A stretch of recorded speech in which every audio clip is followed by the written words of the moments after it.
What is managerial economics? Managerial economics helps manager to make rational decisions by analyzing challenges and applying principles in economics. It enables managers to handle and operate the business efficiently. Hello everyone, my name is Prabjot Kaur and I am the member of Group 12 and my following members are Ugan Pam, Manasa Reddy and Asha. In this PPT, we will going to discuss about the following. First, unemployment. Unemployment is a people above specified age not being in paid employment or self-employment but currently available for work during the reference period. Inflation is generally increase of the prices.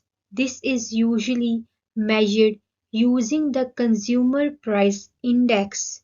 Then the meaning of the price index. Price index provides information about price change in the nation's economy to government, business, labor, and private citizen and is used by them as a guide to making economic decisions. And the next is open market. What is open market? Open market is used generally to refer to an economic situation close to free trade. It is a market with no regulatory barriers such as taxes, licensing requirements, and government subsidies. Unemployment. Throughout the global economic slump, the Reserve Bank of Australia implemented a number of measures to help to reduce unemployment in Australia. The RBA made a big move in October 2019 when it cuts the average cash rate to 0.75%. This is this was the lowest rate ever. In the end, the corporation would gain from lower borrowing cost, which is why this planned step was taken. The next is inflation. A lot of important steps were taken by the Reserve Bank of Australia to fight inflation in Australia during the global economic slump. Some of things were done are lowering the cash rate to boost the economic and lower the cost of getting money. The RBA lowered the cash rate to a level that had never been seen before. That was 0.10%. The next is output level. The Reserve Bank of Australia put in place a set of strategic policies to help Australia deal with the bad effect of global economic slump.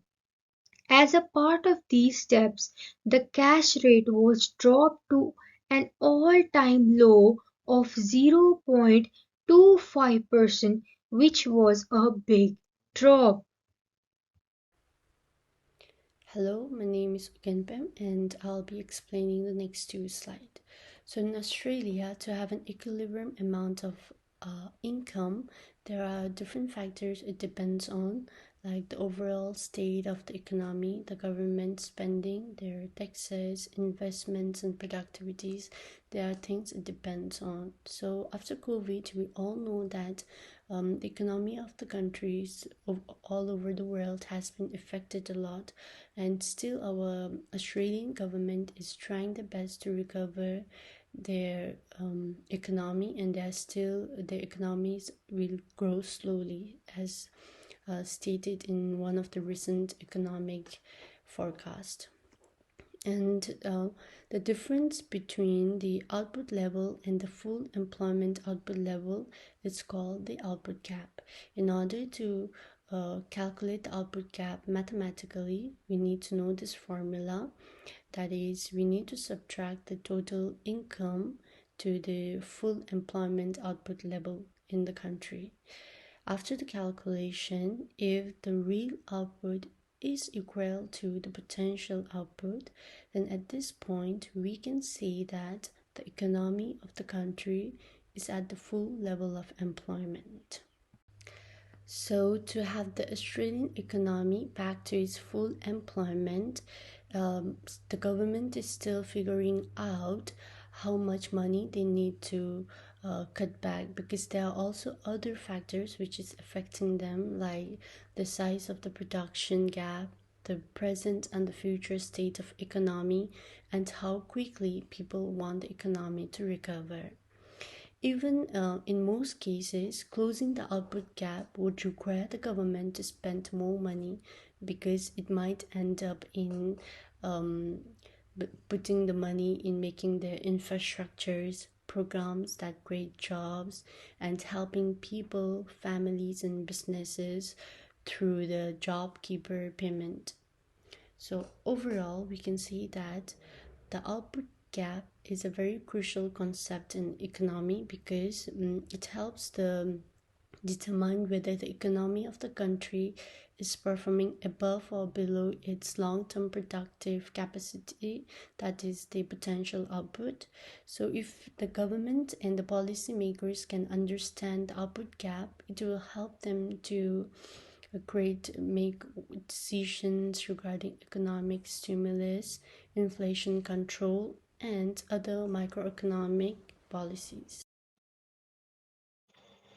Hi everyone, this is Manasa. I'm explaining following slides. So here in Australia, how the taxes need to be changed in order to close the output gap and reach full employment will depend on number of things, like how big the production gap is, how the economy is doing right now. So it's important to note that the specific tax changes required to address an 800 unit supply, which depends on the unique circumstances of the economy. So before making any tax policy changes, it accurates the size and nature of output gap. And also tax policy should coordinate with other economic policies, including monetary policy. Tax can be designed to either boost or withstand economic activity. In order to close the 800 unit supply gap, taxes would need to be changed in some other way. To speak more specifically about taxes would need to go up or down significantly for the change in output of 800 units. So the government should explore with experts for the government policy. Open market. A market with no regulatory barriers such as taxes, licensing, which involves buying and selling government securities to manipulate interest rate and amount of money. So the Reserve Bank of Australia has an option to buy or sell government assets on the open market, so that interest rates are directly impacted by these movements in the money market. And also the amount of money decrease in market when RBI sells government because of increased demand for loans. Banks are left with less money to lend, which causes the rate in overnight money market to raise. There is a decrease in the amount of money in the money market when the RBI sells government bonds to banks on the open market. Okay, so open market. Here, changes in the cash rate may have a significant impact on a range of interest rates, since commercial banks basically or typically follow the Reserve Bank of Australia modifications. Commercial banks usually raise lending rates in response to an RBI decision to raise the cash rate. As a result, borrowing becomes more expensive for both individuals and enterprises, making loans less desirable because of their increased cost. On the other hand, higher cash rates have the potential to increase deposit returns, which may encourage people to increase their savings.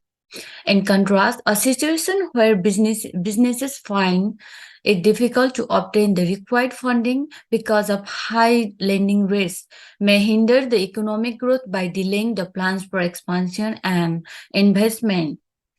So this is our open market. I'm going to move to the next slide. So I'm here on the references page of our assessment presentation. So this is our references where from where we did our assessment. So this is our end of the presentation. We did in a group to finish our assessments for the eco. So this is for today. Thank you.